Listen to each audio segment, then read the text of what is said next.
Welcome back to 2020 and podcast number 11. So yes, myself and Chris. So yes, Chris, welcome back. Hello, Happy New Year everyone. How are you, Sam? Yeah, not too bad. We're back to university today after what's, to be fair, seemed like an eternity to me. Very long break over It's Christmas.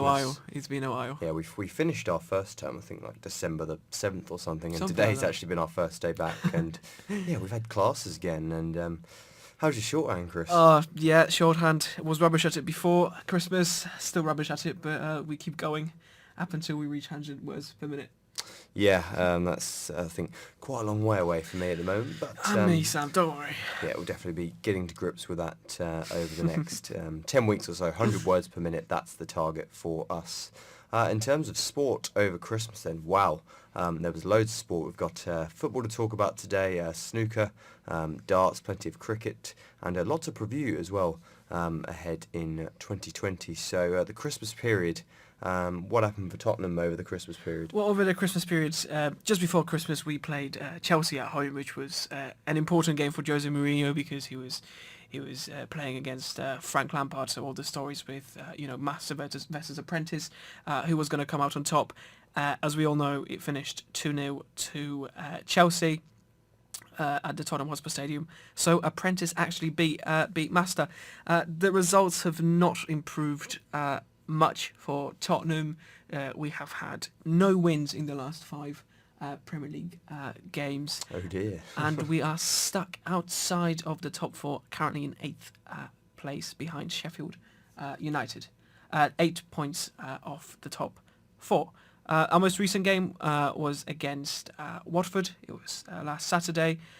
We travelled away to Vicarage Road. Watford as well, since the appointment of Nigel Pearson's. Yeah, it's been a revolution there, isn't it? Very well. What do you think? What do you think he's done? What is he? He just seems to have galvanised them completely, doesn't he? I think the Watford owners knew that he's a good manager because he's got experience in getting teams out of relegation zones and promotions, and is clearly visible at Watford, who are now sitting in 17th outside of the relegation zone. And before he joined, Watford were sitting quite deep in that zone. I don't know, we've had a discussion about this before in one of our podcasts, and we said that it could be, the new surroundings, could be new methods, it could be that new sort of energy being brought by the coach. But he's definitely, whatever he's doing something right, because he's got those players inspired despite bad results before. They're now fighting for every point and for survival in the Premier League. But you must have thought in the 93rd minute, whatever it was, that you'd stolen the points. Yeah, no, the ball hasn't crossed the line fully by 10.94 millimetres. Oh 10.94. To be fair, it was not an exciting game. The key points were the penalty saved by Paulo Gazzaniga from Troy Deeney on 78 minutes, and as you've mentioned, Eric Lamella's effort in 93rd minute, which did not cross the line by 10.94 millimetres. So close, and yet so far away. But what we will talk about later is how what's up next for the Jose Mourinho's men. Which is a game against Norwich on Wednesday night. But that's to come now. On to Sam and the Norwich game. Yeah, Christmas didn't quite go as planned for Norwich either. No wins recorded over that period, despite being in the lead against the likes of Sheffield United, Leicester, Wolves, Tottenham and Crystal Palace. So that meant Norwich is still bottom of the table. A good win against Bournemouth on Saturday, we'll get to that in just a second, but not many positives for that period, apart from maybe the FA Cup win over Preston North End in the 3rd round at the start of January. But things have looked pretty grim for, or at least from my perspective as a Norwich fan. I think sort of 80% or so of the fan base have almost resigned to the fact that we're going to be returning to the Championship very soon. Again, it's such a shame because we seem to have made this mistake in the past, got promoted, perhaps not invested enough, and then just gone straight back down. So, being a yo-yo club it's quite fun, to be honest. We've had some great seasons in the Championship, but it's a shame that we haven't been able to establish ourselves in the Prem like Watford have, Southampton. Some pretty good examples of teams. I would say Bournemouth, but that was our most recent victory. They look like they're really struggling at the moment under Eddie Howe, although his position might be under fire too, despite the job he's done at their club. Timu Puki, he scored the only goal of the game from the penalty spot after defender Steve Cook. Did you see it? Yeah, I did. What a save that was. He should be in goal in the next game. That was sort of the break that we were looking for. A little bit of luck, a bad decision from an opponent, and it was perfect timing to play Bournemouth because their confidence seemed to be as low as ours, and we got the 3 points. That's the main thing, and 6 points adrift now, so not quite as grim as before. Still a long way to go, especially with our next 5 matches. That looks like this: Spurs away, Newcastle away, Liverpool at home, Wolves away, and Leicester at home in the next 5. So difficult, but we've actually taken points from some of the more difficult games this season. So if they go into those games with an open approach, there's no reason why we can't take points off some of those teams. Liverpool, 16 points clear. 16 points clear and a game in hand over everyone. Surely, Sam, they must win it now. Yeah, they look a level above everyone else, just sort of the pace in attack and just the defence as well, just rock solid, aren't they? I think that they've conceded 14 goals all season in 22 games. Now the question is not whether they're going to win the league, the question is when and also if we're going to have the next invincible scenario. Can they do it? 16 games to go. Well, we've got them in mid-February, so for the way this season's going, we might lose to some of the teams around us, but we probably have a good game with Liverpool. Elsewhere, Newcastle, a late winner against Chelsea, and Chelsea are a funny team this season, aren't they? Unpredictable. They've taken points off a lot of the top teams, but they lost at home to Bournemouth, they lost at home to West Ham, lost at home to Southampton, now lost away to Newcastle. And I mean, I can't sort of work not motivated enough, or are they underestimating these? I think so. It's completely unpredictable with Chelsea this season, as you've said. No idea what it is. Even when they play at home as well, it doesn't make a difference whether they play at home or away. You just cannot predict what's going to happen. As you said, they turn up to the big games, like we mentioned the game against Tottenham when they beat us 2-0 away, and then it comes to home games and they're unable to find a net for some reason. And Arsenal under new manager Mikel Arteta, a mixed start for them. Some good performances, but still not sort of picking up. Not performing on all cylinders. Yeah, the last 3 games. I mean, they beat Man United at home, which is probably the most sort of the result that stands out the most at the moment. But then we've got draws against Crystal Palace and against Sheffield United. So at the moment, they're sitting at 10th place in the Premier League table with 29 points. Some way off the top 4, so it'll be a tough challenge for Arteta to actually bring the Gunners back into the Champions League spot. Okay, very good. Fantasy football. I had an average Christmas. I'd say I'm still, I think, 4th in my league out of 7. So I probably need a few good weeks, a good wild card, a good triple captain this term. 55 points this week. Aguero's captain did the business, but unfortunately Jamie Vardy and Raheem Sterling both misfired. Vardy missing a penalty, very, very unlike him. Had Ashley Westwood on the bench, who got the winner for Burnley, so that kind of rubbed the salt into the wounds. But I think roundabout average this week. Very similar with me. I got 4 less points than you, Sam, at 51. I captained Sterling, who, as you've said, did not turn up in the 2-2 draw against Crystal Palace. The players that stood out for me were Gazzaniga, who got me 14 points because of the penalty save, and Southampton defender Jan Bednarik, who got 6 points after scoring a goal against Wolves, which the game which they lost 3-2. And obviously the highest scoring player in my team was Virgil van Dijk with 15 points, who, as we know, helped Liverpool to go 16 points clear at the top of the Premier League table this week. Yes, I think he's a must in most fantasy teams. I'll have to consider making a few transfers this week.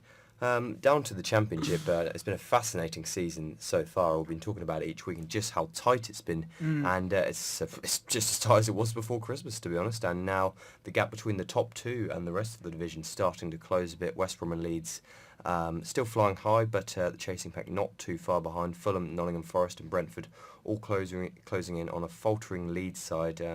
Not had the best of a few weeks. West Brom play tonight at home to Stoke, so I think they can extend their lead at the top of the table if they get a win there. But this weekend Leeds lost to QPR, and wins for Fulham and Nottingham Forest, putting them within touching distance of the top 2.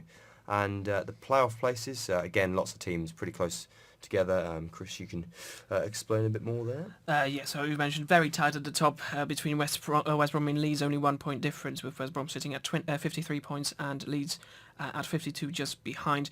The playoff places at the moment, we have Fulham in third place, 5 points behind league leaders. Behind Fulham there's Brentford sitting in fourth at 47 points. Then we have Nottingham in fifth with 47 points as well, and Swansea with 45. However, nothing is secure just yet, because the gap is ridiculously small as well. Sitting in seventh and eighth place, just behind playoff places, we have Millwall and Bristol City, who are equal on 44 at the moment and 1 point behind the playoff places. The relegation zone looks also very, very tight. We have Luton in 24th with 21 points, and Barnsley with 24 points in 22nd, just a point behind Stoke, who are safe in 21st place. But it's going to be probably those four teams who are going to battle out towards the end of the season. So Stoke, Barnsley, Wigan and Luton. We shall see how that pans out towards the end. Yes, it's why the Championship is just so hard to get out of, isn't it? There's so many teams, competing for the playoffs, and if you lose a couple of games, you can plummet down the table. So it's great viewing, especially from a neutral perspective as well. And if we are back in the Championship next season, I'm sure it'll probably be something like this season, which, to be fair, isn't that bad. It's entertaining football. Saturday 3:00 kickoffs, potentially no VAR. And but we don't want to talk like that. Norwich can still stay up, of course. Okay, moving over to the cricket. A ton of that over the Christmas period, and to talk about what's happening now, though. History made today for England as they beat South Africa for their biggest away win in 9 years in Test matches. The series before this, it was level at 1-1. South Africa won the first Test by 107 runs after England collapsed twice. But the tourists, they levelled the series in Newlands with a thrilling final day victory. That was a joy to watch. And in the third Test, England performed impeccably this time to go 2-1 up in what was a rain-affected match, but it didn't matter at Port Elizabeth. Ollie Pope and Ben Stokes scored hundreds as England racked up 499 for 9 in their first innings, and they bowled South Africa out for 209 and then enforced the follow-on. Dom Best took 5 wickets in that innings. Just the 4 wickets were needed on day 5, and despite the best attempts from South Africa, the tail enders in particular, England finished the job on day 5 to win by an innings and 53 runs, which was their biggest away win for 9 years. In terms of Australia, they enjoyed a perfect Test summer on home soil as they cruised to victory in all 5 Tests against Pakistan and New Zealand. Their victories were, one-sided, it's fair to say. An innings and 5 runs, an innings and 48 runs against Pakistan, and then 296 runs, 247 runs, and 279 runs against New Zealand. I have to say I expected more from New Zealand in that one. Did you watch any of the darts over Christmas? I did not. I paid all my attention towards football. What have I missed, Sam? Tell me. Well, that was what a tournament that was. Yes, the 2020 William Hill World Darts Championship took place over the festive period. Now it was another memorable tournament, and Peter Wright, he became the 9th player to lift the Sid Waddell Trophy. The Scot ended a long wait for the tournament and secured his revenge for the 2014 final to defeat Michael van Gerwen. He beat the Dutchman 7-3, averaging 102, so what a performance that was. And that meant a whopping £500,000 in prize money for Wright, who, it's fair to say, he was emotional after his victory, and rightly so. He actually lives near where I live, Mendlesham, in the Norfolk and Suffolk area, so interesting. Might try and get him on my local radio station maybe one day. Outside of that, Fallon Sherrock, she made the headlines throughout the tournament by becoming the first woman to win a match at the PDC World Darts Championship. She beat Ted Everts 3-2 in the first round before going one better to beat 11th seed Mensur Suljovic in the second round. Sherrock has earned various fans as well as appearances at the New York Darts Masters and the Premier League Darts in Nottingham later this year. Also, we've had Q School going on this week, which is the system where darts players win PDC Tour cards and therefore play in events on the World Tour, but I'll be talking a bit more about that next week. Other highlights were performances from Jeffrey Deswan, who recorded the highest average of the tournament when he beat Dave Chisnell in a 7-set thriller. 106.09 was his average there. Nearly there, Glenn Durrant, Darius Lamanauskas and Luke Humphries were the other standout players for me.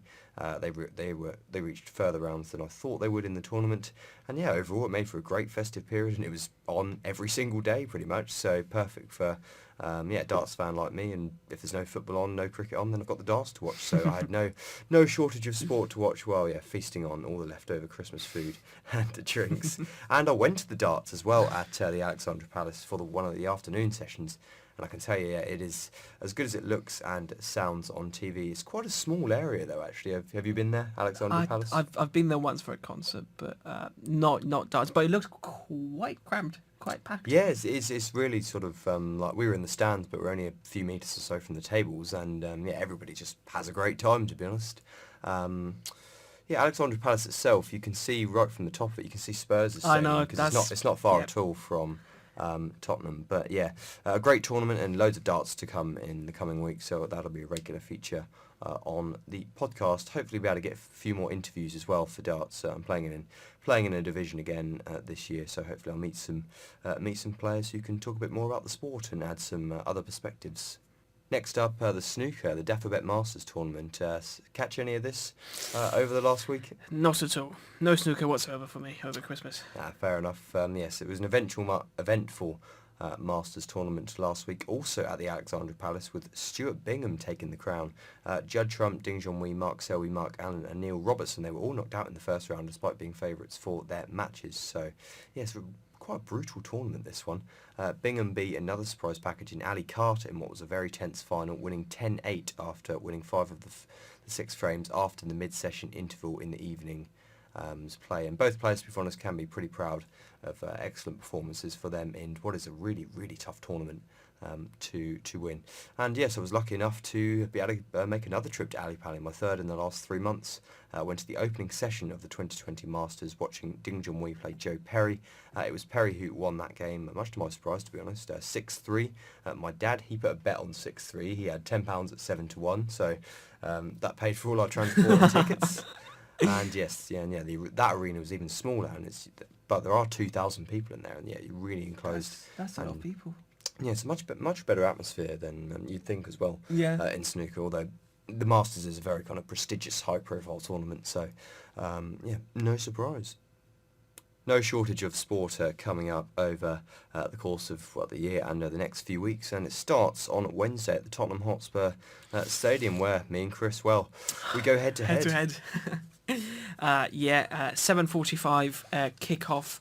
The last time both teams faced each other was just after Christmas on the 28th of December, and that game finished 2-2 at Carrow Yes, Road. I've got bad memories of that game. I saw a fantastic goal completely chalked off, and I still haven't got over it. Yeah, VAR. Again, hopefully it will not be as influential on Wednesday night as it was last time. A very exciting game to look forward to, though. Yeah, I was thinking of going to the game. I got in touch with you, but you said the tickets were really expensive. The tickets weren't they? for the new stadium are ridiculously expensive. The cheapest adult ticket you're looking at for Norwich would probably cost you around £50. And what is that? Is that because they sell out?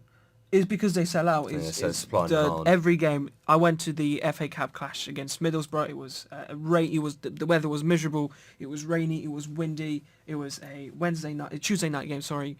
It was completely sold out. 62,000 people at the stadium watching the mighty Spurs play.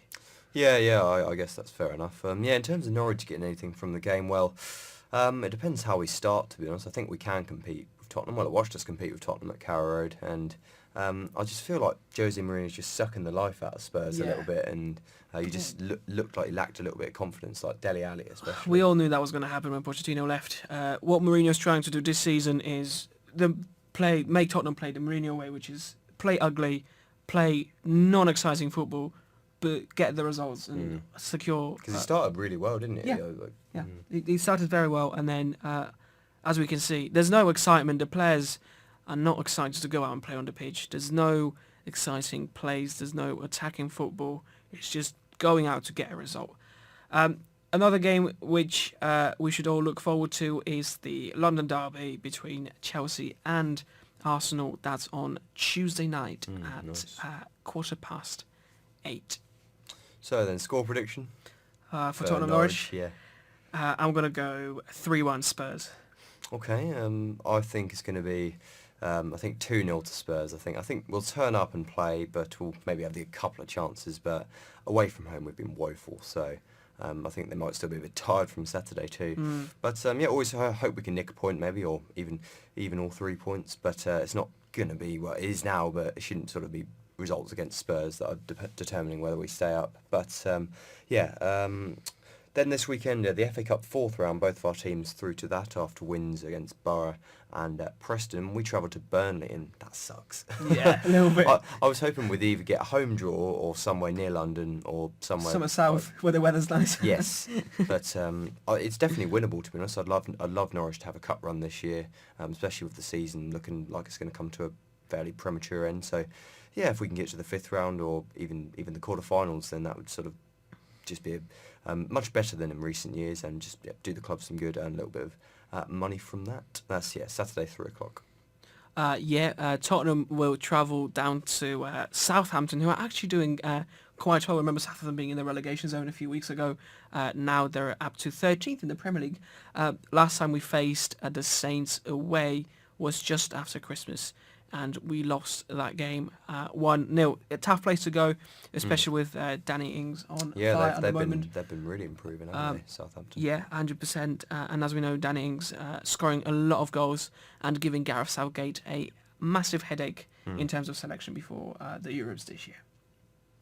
Yes, just finally then a bit more cricket to come. South Africa against England. Still got one test to play. That begins this Thursday, 8 a.m. So quite a nice time actually. I can don't have to get up too early, and I can watch most of the day. To be honest, Australia, they play India in the ODI series, while the Big Bash League, that's heading towards its conclusion. Something we'll talk about in detail in next week's podcast. Loads of cricket going on at the moment across the world. And in terms of us then, so yeah, 10 weeks or 11 weeks if we include reading week, 10 weeks of second year left, and that's it. No exams, I don't believe, at all after. Nothing.